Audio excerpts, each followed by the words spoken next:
We are already in an era na yung paggamit ng airport, hindi lang sa mayayaman. From Cagayan de Oro, where I come from, 300 flights per week. That's 40 flights per day. 30 dyan, puntang Manila. Around 6,000 to 7,000 people gumagamit ng airport. Karamihan dyan mga OFW. Karamihan na kontrata ng OFW, country of origin to country of work lang. Nag-iipon yan, pang Manila, pauwi ng Visayas, pauwi ng Mindanao.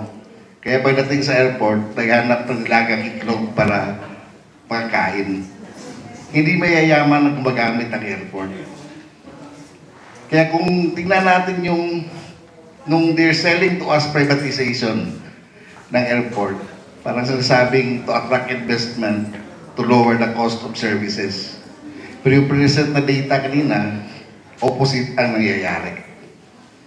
Kaya itong ngayong hinaharap natin is an effect of yung sinasabi natin 30 or 40 years ago, talabanan yung deregulasyon, privatisasyon. Ito pa rin. This is now the effect. Ito din naniningil sa atin. Na dati sinasabi natin na wag gawin. Yung sinasabi ni Cagliodi na neoliberal economics. Ano bang average age natin dito ngayon? 40, 45? Kaya the challenge really is to bring into the conversation more people. At ako sumusuporta talaga ako dun sa panawagan na bring this into a political fight. Kaya, kuha na rin eh. Ako, gusto ko lang mag-focus doon sa probinsya. Ayoko na makipag-sausawan pa sa mga ganitong usapan. Pero hindi pwede. Somebody has to speak out. Somebody has to articulate these things.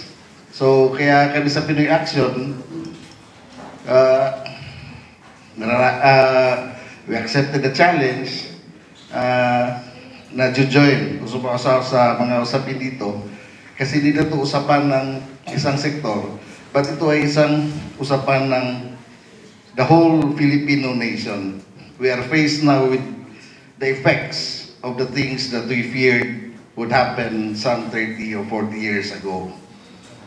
So, walang nangyayari kasi we keep on repeating elected people, the oligarchs, yung sinasabing the oligarchs. Pagkatapos ito, ini-entertain lang tayo ng budot, so ano ba yan? TikTok, bubutuhan na natin yung mga sikat. So, ganoon yung perspective na gawin namin is to bring the issue to a wider audience, paano tulungan tayo.